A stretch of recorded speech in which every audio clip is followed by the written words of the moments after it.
Welcome to the Yoked Podcast, where we talk about all things entrepreneurship, real estate, and partnerships. I'm your host, Travis Hall, alongside my co-host and wife, Ingrid. Together, we've been in real estate for nearly 2 decades, always as an equally yoked husband and wife team. Join us each week as we bring you a new episode. And as always, be sure to like, subscribe, follow along, and welcome to this week's episode of The Yoked Podcast. Hey, what's up? And welcome to the Yoked Podcast. I am so glad you're here. I am your host, Travis Hall. And today's episode is a little bit different. It is obviously just me. I am in a hotel room here in Monterey, California. And I was talking to Ingrid, and I was like, you know what? I'm just going to go rogue. I'm going to film a quick episode all about encouragement. And the reason is because I'm here in Monterey at a real estate conference, a community that I'm a part of called Owners Club.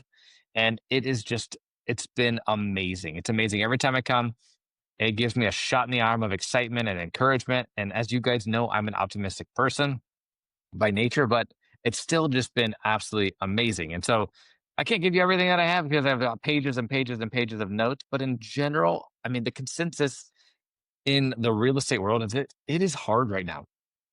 It is hard. It is unnerving. If I talk to my sellers, they're like, as my realtor lens, it is confusing. What do we do? How do we get this sold?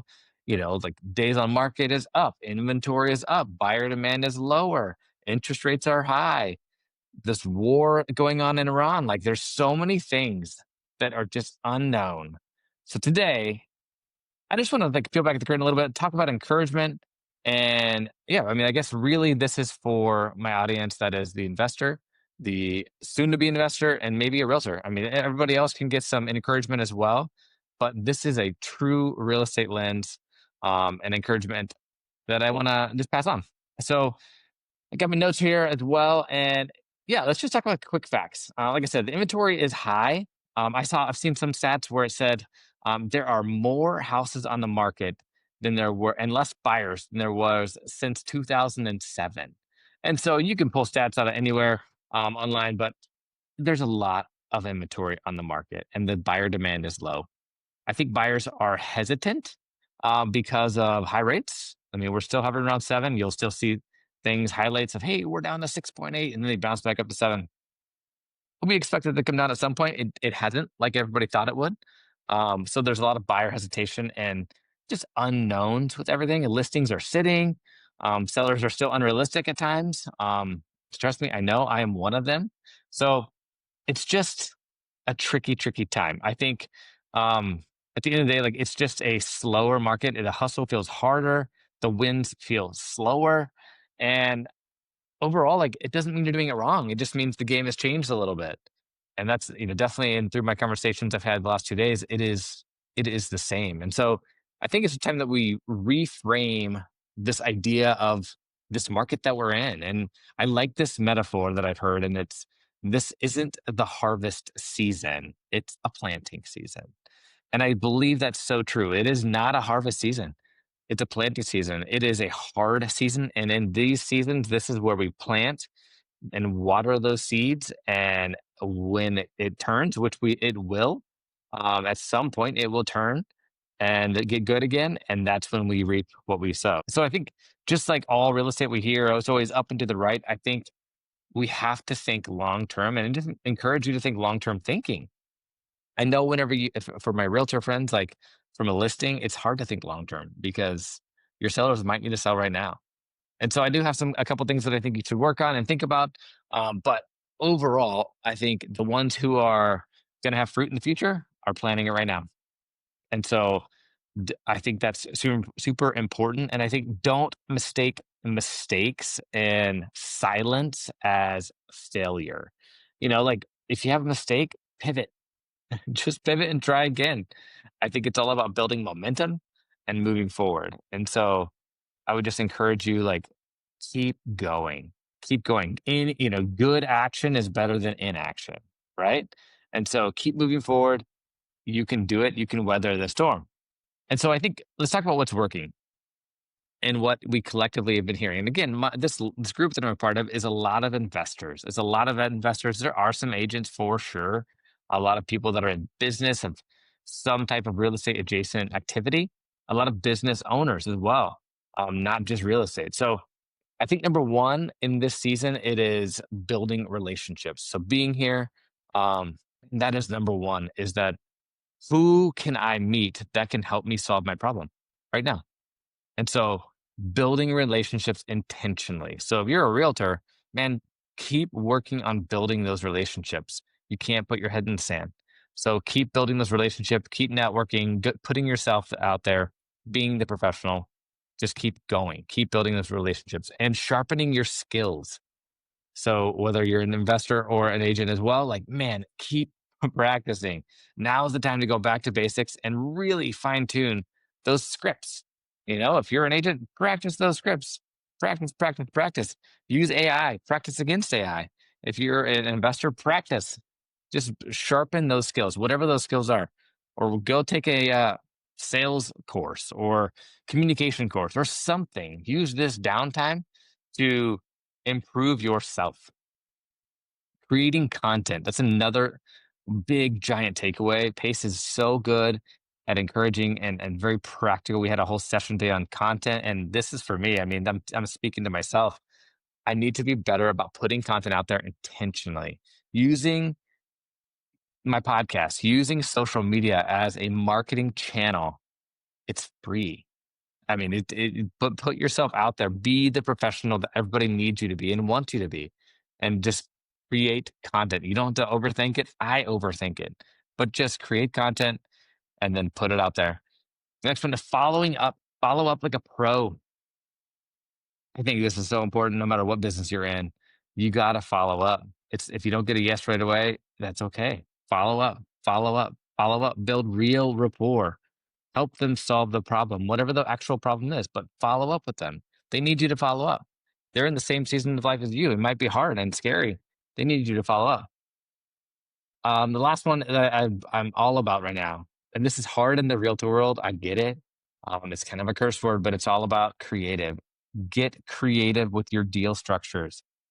Investors, man, look at creative financing deal structures. Educate yourself. Go back to sharpening your skills. Sharpen your skills around creative. Trust me, it is an amazing, amazing tool. We use it in our business a lot, both as a realtor and as an investor. And in this season of, that we're in with high interest rates and unknown, creative financing can absolutely help realtors. When we're talking about short sales and foreclosures with your clients, explore other options like creative financing. It can be an absolute win and save your seller or your buyer, and it can really help them. So get creative with deal structures. Think outside the box. When I first started in real estate as a realtor, it was so easy to think of all deals like this with blinders on, with my realtor blinders. Even though I knew all about creative financing, I just had never done it. And so I had those blinders on. I really had to practice playing over here and understanding this. And I took a lot of education, and so I would encourage you to do that. Yeah. So I mean, I think those are the takeaways. Like truly focus on those things. I read in my Bible this morning, in my quiet time, this from Galatians, and it was super encouraging. And I wanna share it with you.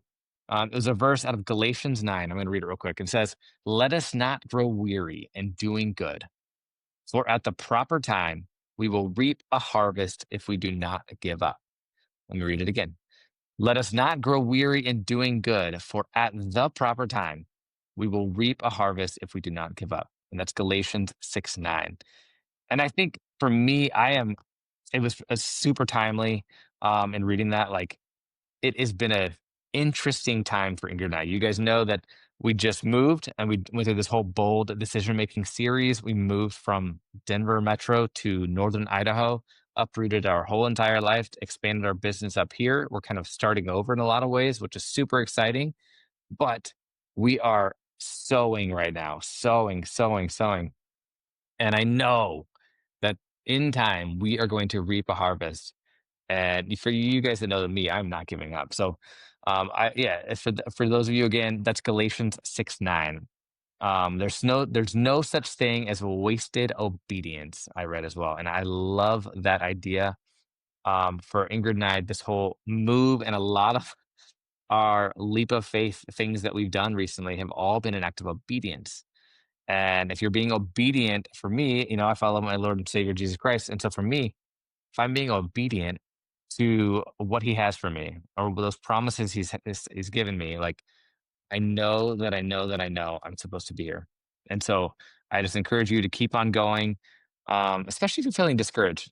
Just in general, like reach out, like send me a DM if you need some encouragement. I'm happy to encourage you. I am a cup half full guy. I'm very optimistic.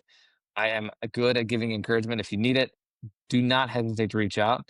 Um, and yeah, I ask a good friend like some practical encouragement. Like, what do we need to do this week? This week, very practical. 1, 2, 3 steps. Like, what can we do? And the first one, call some past clients or some friends and just check in. Just check because they're in the same season. Call them, check in. How are you? How can I help? How can I provide value to you? It's amazing when you encourage someone, you often feel encouraged. And so my good friend Kyle Moore, who was on our podcast a couple weeks ago, with his company called Encourage Well, like it is so true. When you encourage others, you will yourself will be encouraged. Or when you refresh others, Jesus tells us you will be refreshed. And so I would just encourage you to go encourage someone else. Focus on your wins. Think about the wins from the past 6 months and be grateful for them, big or small. Okay. Whenever you're in a spiral going down, like, man, pause and think about the wins. Like, thank you, Jesus, for that win. Thank you for this win. Thank you for that win. I am good. And I would start focusing on some affirmations. We've talked about some affirmations I'm here. And I definitely think those are key. Like in the season of down, when you are proud of yourself and you focus on the good, because there's always good in something. The area that I have, whenever you focus on the good, it makes all those negative things feel a little bit better. And so I think overall, just, yeah, you can do this. Stick in it, but push through, focus on those good things, put good out. Eventually, you're going to reap good. And yeah, I just want to encourage you today. Again, that verse that I read was Galatians 6:9. I hope this was encouraging to you. If it was, please share it with somebody that needs some encouragement.